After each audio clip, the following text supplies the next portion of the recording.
இன்னைக்கு நம்ம நேர்களுக்காக என்ன சமைக்க போறீங்க? இன்னைக்கு வந்து நம்ம Turkey mushroom masala. Turkey chicken கேள்விப்பட்டிருக்கிறேன். டர்க்கி மஷ்ரூம் நம்ம Okay, வந்து நாங்க நான்வெஜ் vegetarian சாப்பிட மாட்டோம்ல, அதனால நாங்க அதனால வெஜிடேரியன்ல செய்ய போறோம். ஓகே. டர்க்கி மஷ்ரூம் மசாலா செய்வதற்கு தேவையான பொருட்கள் என்னென்ன? மஷ்ரூம், தயிர், வெண்ணெய், எண்ணெய், எலுமிச்சை சாறு, கறிவேப்பிலை, இஞ்சி, பூண்டு, மிளகாய் தூள், சில்லி ஃபிளக்ஸ், கொத்தமல்லி இலை, மைதா, பால், மஞ்சள் தூள், கரம் மசாலா, உப்பு, டொமேட்டோ சாஸ், தனியா தூள். தேவையான பொருட்கள் எல்லாமே தயாரா இருக்கு. இப்போ ஃபர்ஸ்ட் என்ன பண்ண போறோம்? ஃபர்ஸ்ட் வந்து நம்ம மஷ்ரூம் மேரினேட் பண்ண போறோம்.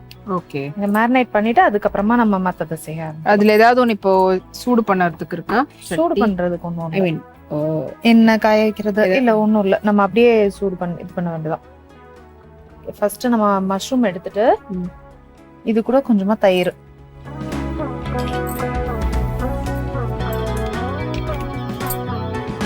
ஒரு 2 ல இருந்து 3 ஸ்பூன் அளவு தயிர். கொஞ்சம் புளிப்பு இல்லாத தயிரா இருந்தா அதிகமா சேர்த்துக்கோங்க, புளிச்சதுன்னா கொஞ்சம் பார்த்துட்டு சேர்த்துக்கோங்க. சேர்த்துட்டு இது கூடவே மிளகாய் தூள்,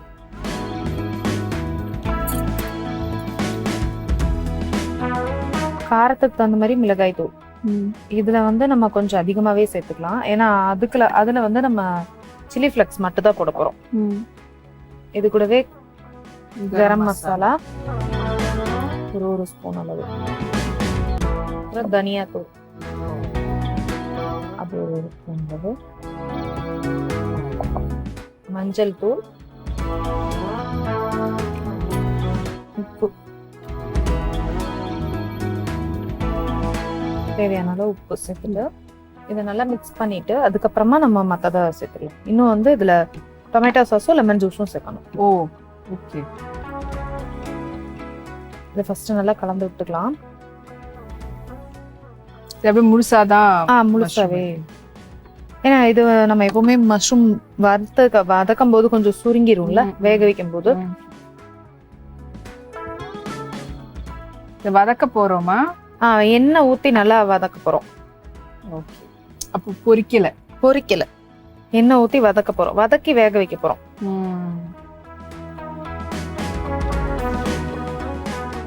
இது நல்லா கலந்துட்டு இது கூட கொஞ்சமா லெமன் ஜூஸ்.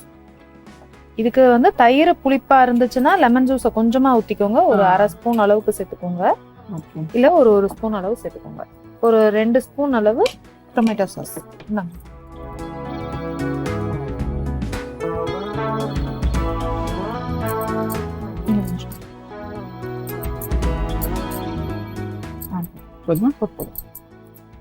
சேர்த்துட்டு இதை நல்லா கலந்து விட்டுக்கலாம்.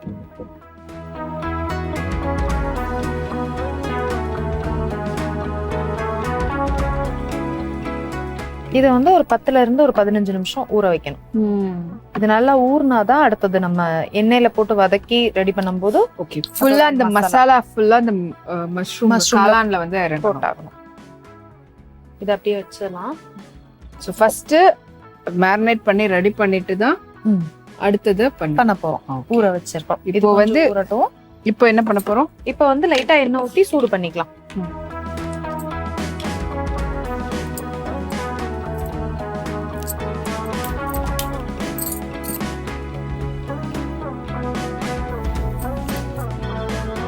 இப்போ இதுல வந்து மசாலா ரெடி பண்ண போறோம். ஓகே. இது வந்து நம்ம எண்ணெயில பொரிக்கிறது தனியா இருக்கட்டும். இப்போ ஃபர்ஸ்ட் நம்ம ஒயிட் சாஸ் ரெடி பண்ண போறோம். ஒயிட் சாஸ் அது இதுல ரெடி பண்ணலாமா? அதுல ரெடி பண்ணலாம். இதுல ரெடி பண்ணிடலாம். அது ஊறுற டயத்துக்கும் ஒரு 10 நிமிஷம் 15 நிமிஷம் ஊறுறதுக்குள்ள இது நமக்கு ரெடி ஆயிரும். ஓகே. சோ சாஸ் பண்ண கொஞ்சம் டைம் வந்து நம்ம அதுல பேலன்ஸ் பண்ணிக்கலாம். அப்புறம் அதுக்கப்புறம் நம்ம பொரிச்சிட்டு இதுல டைரக்டா அப்படியே போடுறதுக்கு கரெக்டா இருக்கும். ஸோ இப்போ மேரினேட் பண்ணது ரொம்ப நேரம் நீங்கள் ஃபஸ்ட்டே பண்ணி வச்சுட்டு அப்புறமா குக்கிங் பண்ணணும் அப்படின்னு கூட கிடையாது. ஏன்னா சாஸ் ரெடி பண்ண போகிறோம், அந்த சாஸ் டைம் எடுக்கும். ஸோ அந்த டைம் வரைக்கும் அது நல்லா கொஞ்சம் மேரினேட் ஊறினா போதும் அப்படின்றது தான். ஸோ அந்த டைமுக்கு ஃபர்ஸ்ட் குக்கிங் ஆரம்பிக்கிறதுக்கு முன்னாடி முதல்ல அது பண்ணி வச்சுட்டு அதுக்கப்புறமா நம்ம சாஸ் ரெடி பண்ணலாம். ஸோ சாஸ் ரெடி பண்ணுறது வந்து லைட்டாவா இல்லைன்னா நல்ல நிறைய அப்படியா? கொஞ்சம் அதிகமா இருக்க மாதிரி இருக்கும். ஏன்னா சாஸ் கொஞ்சம் அதிகமா வச்சுட்டு அது கொஞ்சம் ஏன்னா நம்ம இப்ப பாக்குறதுக்கு உங்களுக்கு அவ்வளவுதான் தெரியுது, கொஞ்சம் கொதிச்சதுக்கு அப்புறம் நம்ம கம்மியாயிரும். அந்த சாஸ் வந்து சாஸ்ல அதுல நல்லா முங்கி இருக்கிற மாதிரி நம்ம ரெடி பண்ணணும். சாஸ் அதிகமா தெரியற மாதிரி நம்ம ரெடி பண்ணணும். ஓகே. சோ அப்ப மஷ்ரூம் விட சாஸ் அதிகமா இருக்கும். ஓகே. ஃபர்ஸ்ட் சட்டி சூடானதுக்கு அப்புறமா நம்ம கொஞ்சமா வெண்ணெய் சேர்த்துக்கலாம். இதுக்கு வந்து நம்ம வெண்ணெய் தான் எடுக்க போறோம். கொஞ்சம் வெண்ணெய் அதிக அளவே சேர்த்துக்கலாம், கொஞ்சம் அதிகமாவே. கொஞ்சமா மட்டும் எண்ணெய் சேர்த்துக்கும், அந்த வெண்ணெய் மெல்ட் ஆகி கொஞ்சம் செட் ஆகுறதுக்காக கொஞ்சம் எண்ணெய். 1 ஸ்பூன் அளவு சேர்த்துட்டு இதை நல்லா ஊறுகட்டும்.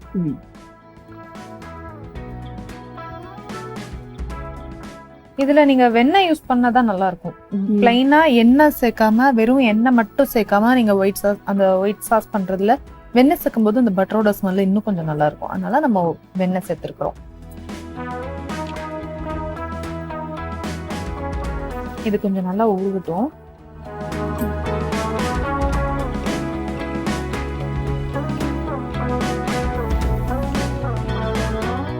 அப்படியே நல்லா மெல்ட் ஆகுது. ஸோ ஒயிட் சாஸ் அப்படின்னும் போதே அதுக்கு நம்ம வந்து பட்டர் தான் மெயினான ஒரு விஷயம். நீங்க பட்டர் எவ்வளவுக்கு எவ்வளவு போடுறீங்களோ அவ்வளவுக்கு எவ்வளவு மாவு வந்து நல்லா ஆகும்.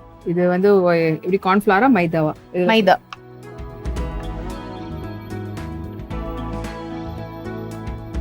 கார்ன்ஃபிளவர் வந்து சேர்க்கலாம். கார்ன்ஃபிளவர் சேர்க்கும் போது கொஞ்சம் கம்மியா சேர்த்துக்கோங்க. மைதாவை விட கார்ன்ஃபிளவர் சேர்க்கும் போது கொஞ்சம் கம்மியாக்கிக்கோங்க.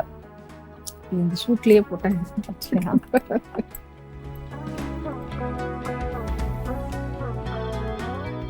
ஓகேவா? வந்துருச்சா? போதுமா? என்ன போடணுமா? போதும். வேணும்னா கூட ரெண்டாவது யூஸ் பண்ணிக்கலாம். இப்போ இது போதும். நம்ம சாஸ் ரெடி பண்ணுவோம்ல, ரெடி பண்ணிட்டு கூட கொஞ்சம் மேல சேர்த்துக்கலாம். இது கொஞ்சம் சிம்ல வச்சுட்டு அதுக்கப்புறமா செய்யுங்க. ஏன்னா மெல்ட் ஆகுற வரைக்கும் நமக்கு அந்த சூடு ரொம்ப கரிஞ்சிரும். இப்போ மைதா வந்து நம்ம சேர்த்தா ரொம்ப கரிஞ்சிடக்கூடாது. அதனால சிம்ல வச்சுட்டு கொஞ்சம் கொஞ்சமா அப்படியே சேர்த்து மிக்ஸ் பண்ணிட்டே இருக்கணும். இல்லைன்னா கட்டி விழுந்துரும். கொஞ்சம் கலக்கி விட்டுட்டே இருந்தீங்கன்னா கட்டி விழாது. 2 ஸ்பூன் அளவு சேர்த்தாலே நம்ம கரெக்டா இருக்கும்.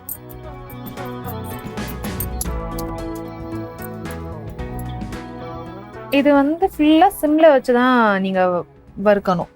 அப்பதான் அதோட ஃப்ளேவர் நல்லா இருக்கும். மைதாவுடைய பச்சை வாசனை போகணும், அந்த மாவு ஸ்மெல் போகணும். அது வரைக்கும் நல்லா வறுத்துக்கலாம். வறுத்துக்கலான்றத விட என்ன சொல்றது, எண்ணெயிலே சூடு பண்ணி வறுக்கிறதுனா நம்ம வெறும் வறுக்கிறது. எண்ணெயில நல்லா பொரிச்சு இருக்கிற அளவுக்கு வேற இது பண்ணிக்கலாம். இது வந்து நம்ம அப்படி போட்டுட்டே கலந்து விட்டீங்கன்னா தான் கட்டி விழாது, இல்லைன்னா கட்டி விழுந்துரும். அதனால கொஞ்சம் அதுக்காக தான் நம்ம நிறைய பட்டரும் எடுத்துருக்கோம். பட்டர் வந்து கொஞ்சம் அதிகமா சேர்க்க நல்லா இருக்கும். ஸோ இந்த மைதா வந்து பாத்தீங்கன்னா பச்சை வாசனை போயிட்டு இந்த கலர் லைட் சேஞ்ச் ஆகணும். அதுக்கான டைம் கொடுத்துருவோம். இல்ல இது கொஞ்சம் சிம்ல இருக்கட்டும். நம்ம அதுக்குள்ள இதையும் ஆன் பண்ணிட்டுமா?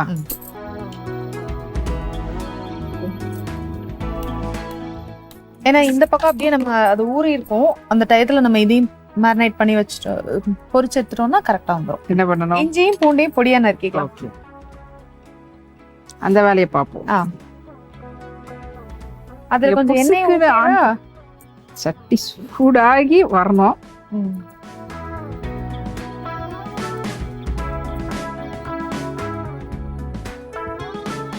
எண்ணெயில தான் பண்ண போறோமா? எண்ணெயில. இதுக்கு பட்டர் கிடையாது. இதுக்கு பட்டர் ரொம்ப எல்லாம் தேவையில்ல, கொஞ்சமா போட்டா போதும். எண்ணெய் தான் அதிகமா தேவை இருக்கும் நமக்கு. லாஸ்டா ஃபைனலா கூட கொஞ்சமா சேர்த்துக்கலாம், ஒண்ணும் இல்ல. அதுல என்ன வெண்ணன்றது அவசியம் இல்ல. இப்போ இது வெறும் பூண்டு மட்டுமா இல்ல இஞ்சி கொஞ்சம் பூண்டு கொஞ்சம்? அப்படி இல்ல உங்களுக்கு இஞ்சி பூண்டு விழுதுதான் இருக்கு அப்படின்னு நீங்க ஃபீல் பண்ணீங்கன்னா அதோட ஊற வைக்கும் போதே சேர்த்து ஊற வச்சிடலாம். ஓகே. மஷ்ரூம்லயே சேர்த்து நீங்க இஞ்சி பூண்டையும் சேர்த்து அரைச்சு விழுது இருந்துச்சுன்னா, இல்ல இது மாதிரி இல்ல அப்படி இருக்கு அப்படின்னா நீங்க அதுல ஊற வைக்கும் போதே சேர்த்து மேரினேட் பண்ணிக்கலாம்.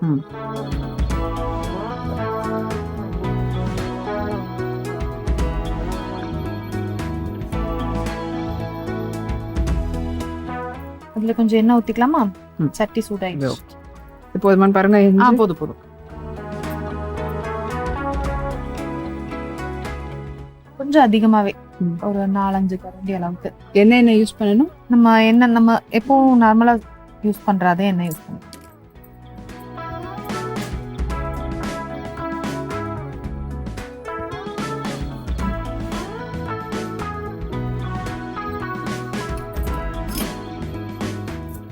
இப்போ இதுல வந்து அந்த இஞ்சி பூண்டு பொடியா கட் பண்ணி வச்சிருக்கிறோம்ல, நான் எடுக்கிறேன்.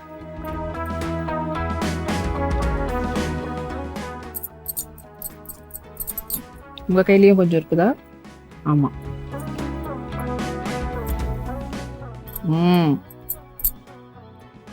போதுமா? போதும். ஓகே. இப்ப நமக்கு இது நல்லா கலர் மாறிடுச்சு. இதுல வந்து நம்ம கொஞ்சம் கொஞ்சமா பால் சேர்த்துக்கலாம். கொஞ்சம் ஃபர்ஸ்டே கொஞ்சம் அதிகமா சேர்த்துக்கலாம். கலந்து விட்டுட்டே இருக்கும்போது உங்களுக்கு கரெக்டா வரும். எல்லாம் அப்படியே நம்ஸ் வந்து வந்துடும்.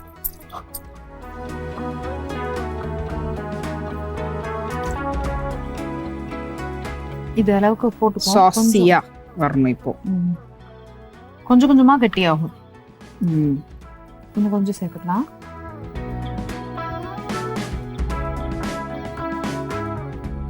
இது வந்து சிம்ல வச்சே கொஞ்சம் கொதிக்க வைங்க. ஏன்னா கொஞ்சம் ரொம்ப ஹீட்டா வைக்கும் போது சீக்கிரமா கட்டியாயிரும். ஓகே. அதனால அந்த பக்கம் வந்து ஒயிட் சாஸுக்கு மைதா நல்லா கலர் மாறி வரும்போது பால் ஊத்தி இதுக்கு எண்ட ஆரம்பிச்சாச்சு.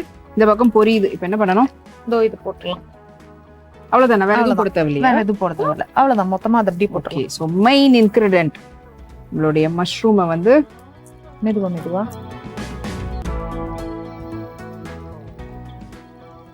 அப்படியே கொஞ்சம் ஷெஃப் மாதிரி ஏதாவது ட்ரை பண்ணோம்னாலே இப்படி ஆகுது.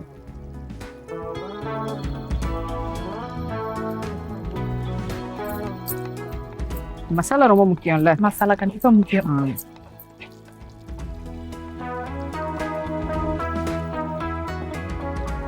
இது அப்படியே நல்லா கொஞ்ச நேரம் அந்த தண்ணிலே வேக வச்சிடலாம். நல்லா கலந்துட்டு அதுலயே வேக வச்சிடலாம். அதாவது எண்ணெயிலேயே வேக வைக்கிறது இல்ல, மஷ்ரூம்ல இருந்து வெளியில வர தண்ணி, அந்த தண்ணி வந்து இப்ப அப்படியே ஃபுல் ஆயிடும். இப்போ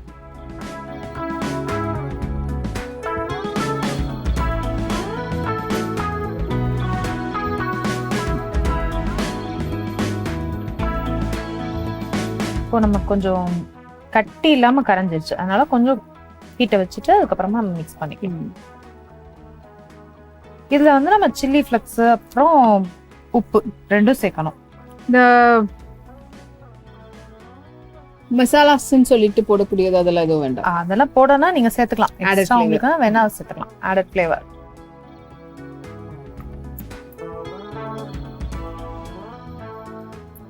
ஆக்சுவலி சாஸ் கூட ரெடி ஆயிடும் போல இருக்குது குயிக்கா. இதுதான் டைம் எடுக்கும். ஏன்னா இதுல இருந்து தண்ணி ஃபுல்லா வெளியில வந்து அப்புறமா இந்த மஷ்ரூம் அதுலயே அப்படி குக் ஆகும். இதை எடுத்து அதுல போடணுமா, அதை எடுத்து இதுல போடணுமா? இதுதான் எடுத்து அதுல. ஓகே. இது ரெடி ஆனதுக்கு அப்புறம் இதை எடுத்து அப்படி போடணும். இல்ல இதை ஆஃப் பண்ணிட்டு அதை எடுத்து போடணும். இது சூடா வச்சுட்டு போட வேண்டாம். இதை ஆஃப் பண்ணிட்டு அதுக்கப்புறமா அதாவது ரொம்ப கொதிக்கும் போது போடாம கொஞ்சம் குறைஞ்சதுக்கு அப்புறமா நம்ம செட் பண்ணணும். இதெல்லாம் என்னன்னு நினைக்காதீங்க. தண்ணி வெளியில வர ஆரம்பிக்குது. நம்ம போட்டு எண்ணெய் இன்னும் இவ்வளவு தூரம் மேல வருதுன்னு உங்களுக்கு பார்த்தாலே தெரியும். எண்ணெயா தண்ணியா, எண்ணெயில வந்து தண்ணி கலந்தா எப்படி கலந்து இந்த மாதிரி இப்ப அப்படியே வந்து ஷ்ரிங்க் ஆகுது பாருங்க. மஷ்ரூம் அப்படியே குட்டி ஆகுது. ஃபர்ஸ்ட் போட்ட போது சட்டி ஃபுல்லா இருந்தது. இப்ப அப்படியே கொஞ்சம் கொஞ்சமா குட்டி ஆயிரும். இப்ப அப்படியே தண்ணி ஃபுல்லா வெளியில வரணும். வந்து அந்த தண்ணி வத்தணும். அப்பதான் அது வந்து சாப்பிடறதுக்கான பதத்துக்கு உங்களுக்கு மஷ்ரூம் வந்து கலரே மாறிடும். அந்த தண்ணி அப்படியே அது வச்சுட்டு பண்ணீங்கன்னா அது செட் ஆகாது.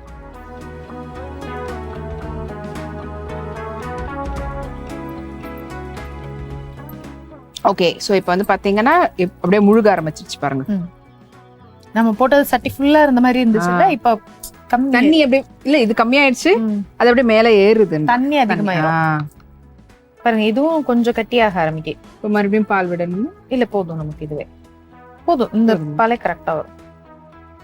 இதுவே அப்படி கொஞ்சம் கொஞ்சமா கட்டியாகும். இப்ப கொஞ்சம் உப்பு சேர்த்துட்டு நல்லா பாருங்க. ஒரு நல்லா பால் வந்து கிரீமி மாதிரி ஆக ஆரம்பிக்கும். இன்னும் கொஞ்சம் கட்டியான உடனே இதை ஆஃப் பண்ணிடலாம். ஓகே. சில்லி ஃபிளேக்ஸ் இப்பவா இல்ல இப்ப போடலாம்? லாஸ்டா போட்டுக்கலாம். இப்பவே கொஞ்சம் போட்டா இதுவாக வேண்டாமா? இல்ல கொஞ்சம் இதாகட்டும். கொஞ்சம் கெட்டியாகட்டும் அதுக்கு. ஓகே, ஸோ உப்பு மட்டும் போட்டிருக்கிறோம். இந்த பக்கம் வந்து பார்த்தீங்கன்னா அப்படியே சுருங்க ஆரம்பிச்சிருக்குது. இன்னும் கொஞ்சம் நல்லா வத்தணும், இந்த தண்ணியெல்லாம் வத்தணும். ஸோ அதுக்கான டைம் கொடுத்துருவோம். ஸோ ஒயிட் சாஸ் நல்லா திக்கன் ஆயிடுச்சு. இப்போ வந்து இன்னொரு பக்கம் வந்து பார்த்தீங்கன்னா நம்ம மஷ்ரூமை வந்து நல்லா மேரினேட் பண்ணி அண்ட் மேரினேட் பண்ண மஷ்ரூமை ஆயிலில் போட்டு நல்லா வதக்கி எடுக்கணும்னு சொல்லியிருந்தேன். சட்டி ஃபுல்லாக இருந்த மஷ்ரூம் இப்போ அப்படியே எவ்வளோ குட்டியாக இருக்குது. இப்போ வந்து பார்த்தீங்கன்னா அந்த மஷ்ரூம்லேருந்து வெளியில் வந்த தண்ணி இல்லை அப்படியே மஷ்ரூம் வந்து குக் ஆகிட்டு இருக்குது. ஸோ ஆல்மோஸ்ட் மஷ்ரூம் வந்து ரெடி. ஓகே, இன்னும் கொஞ்சம் லைட்டாக வத்தணுமா? கொஞ்சம் வத்தட்டும்.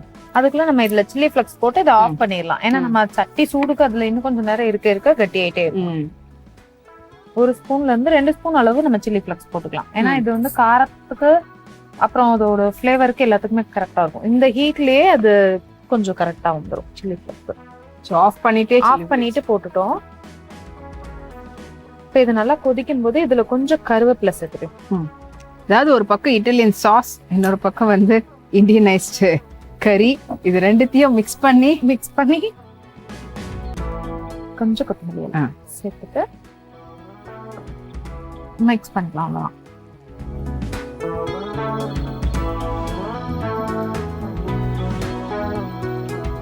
அந்த எண்ணெயிலே நல்லா வதங்கட்டும். அப்ப கரெக்டா இருக்கும்.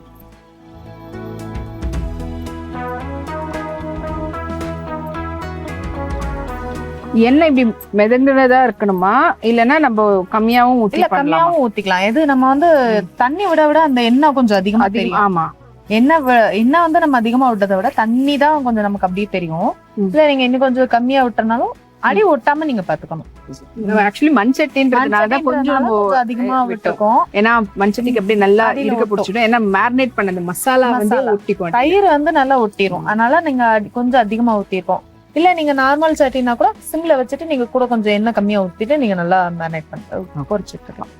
இப்போ இந்த எண்ணெயோடயே நம்ம வந்து பண்ணணுமா, இல்ல எண்ணெய் அதிகமா இருந்துச்சுன்னா நம்ம இதுல எடுத்து போட்டுக்கலாம். ஓகே, எண்ணெய் விட்டுட்டு இது நம்ம எடுத்து போட்டுக்கலாம். அப்படியே இது பாருங்க, இன்னும் கொஞ்சம் கொதிச்சுக்கிட்டே இருக்கு. நம்ம அந்த அது அடங்கணும், கொஞ்சம் இது பண்ணிடும். அது கொஞ்சம் அடங்குறதுக்குள்ள நமக்கு இது கரெக்டா வந்துடும். இதுல நீங்க உப்பு காரம் எல்லாம் வேணாலும் பாத்துக்கலாம், செக் பண்ணிக்கலாம். உங்களுக்கு வேணும்னா இப்ப கூட கொஞ்சம் போட்டுட்டு நம்ம இது கூட சேர்த்துக்கலாம். இல்ல நீங்க மிளகு தூள் சேர்த்தீங்கன்னா கூட உங்களுக்கு காரம் கரெக்டா வந்துடும். இதுல சாஸ்ல வேணா மிளகு தூள் சேர்த்தீங்கன்னா அதுவே கரெக்டா வந்துடும் உங்களுக்கு. நல்லா எண்ணெய் அப்படியே வெளியில வந்து நல்லா குக் ஆயிருக்குது. மேபி இதுல போட்டு நம்ம திரும்ப குக் பண்ண போறது இல்ல, அதனால ஒன்ஸ் அதுலயே நல்லா குக் பண்ணிட்டு தான் நம்ம எடுக்க போறோம்.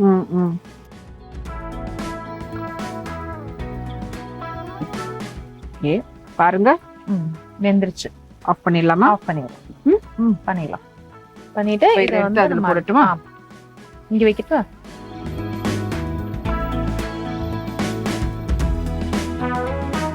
வாவ், அதாவது ஒரு இட்டாலியன் சாஸ்ல அப்படியே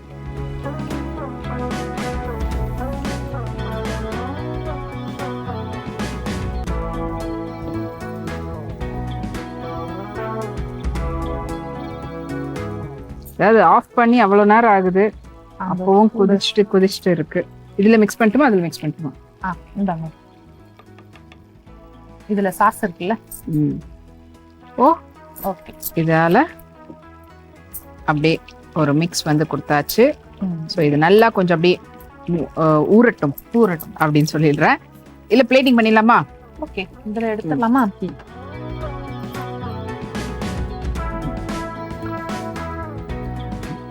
நீங்க இத பிளேட்ல வச்சுட்டு கூட நம்ம அப்படியே ஊத்தலாம். ஒன்னும் பேசாம நம்ம அப்படி பண்ணிட்டு இருக்கலாமோ? பிளேட்ல ஃபர்ஸ்ட் சாஸ் பிளேட்ல எல்லாத்தையும் சாஸ் இத எடுத்து அதுல வச்சிட்டு இருக்கலாமோ?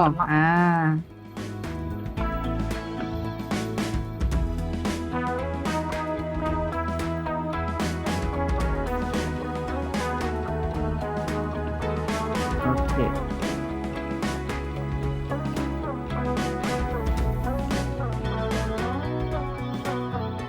நம்மளுடைய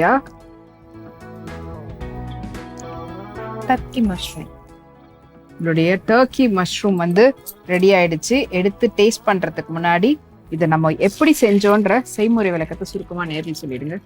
மஷ்ரூமை நல்லா கழுவி தனியா எடுத்து வச்சுக்கோங்க. இப்ப இது கூட புளிப்பு இல்லாத தயிர், மிளகாய் தூள், கரம் மசாலா, தனியா தூள், மஞ்சள் தூள், உப்பு சேர்த்து நல்லா கலந்து விட்டுக்கோங்க. இதை நல்லா கலந்ததுக்கு அப்புறமா இது கூட கொஞ்சமா லெமன் ஜூஸும் சேர்த்து கூடவே சாஸ் சேர்த்து நல்லா கலந்து விட்டுக்கோங்க. இதை ஒரு 1/2 மணி நேரம் ஊற வச்சிருங்க. இது அப்படியே ஊறட்டும். இப்ப இன்னொரு பாத்திரத்துல கொஞ்சமா வெண்ணெய் சேர்த்துட்டு வெண்ணெய் நல்லா சூடானதுக்கு அப்புறமா மைதா சேர்த்து நல்லா கலந்து விட்டுக்கோங்க. மைதாவோட பச்சை வாசனை போனதுக்கு அப்புறமா பால் சேர்த்து நல்லா கரைச்சு கொதிக்க வச்சிருங்க. இன்னொரு வாணலியில கொஞ்சமா எண்ணெய் சேர்த்துட்டு நம்ம கலந்து வச்சிருக்கிற மஷ்ரூம் கலவையை அதோட ஒண்ணா சேர்த்து நல்லா வேக வச்சு எடுத்துக்கோங்க. இது நல்லா வெந்ததுக்கு அப்புறமா கொஞ்சமா கருவேப்பிலை, கொத்தமல்லி இலை சேர்த்து நல்லா கலந்து விட்டு இதை எடுத்து வச்சுக்கோங்க. இப்ப நம்ம ரெடி பண்ணி வச்சிருக்கிற சாஸ்ல கொஞ்சமா சில்லி ஃபிளக்ஸ் சேர்த்து நல்லா கலந்து விட்டதுக்கு அப்புறமா நம்ம பொரிச்சு வச்சிருக்கிற மஷ்ரூமையும் இதோட ஒண்ணா சேர்த்து கலந்து இறக்குனீங்கன்னா நம்ம சுவையான டர்க்கி மஷ்ரூம் தயார்.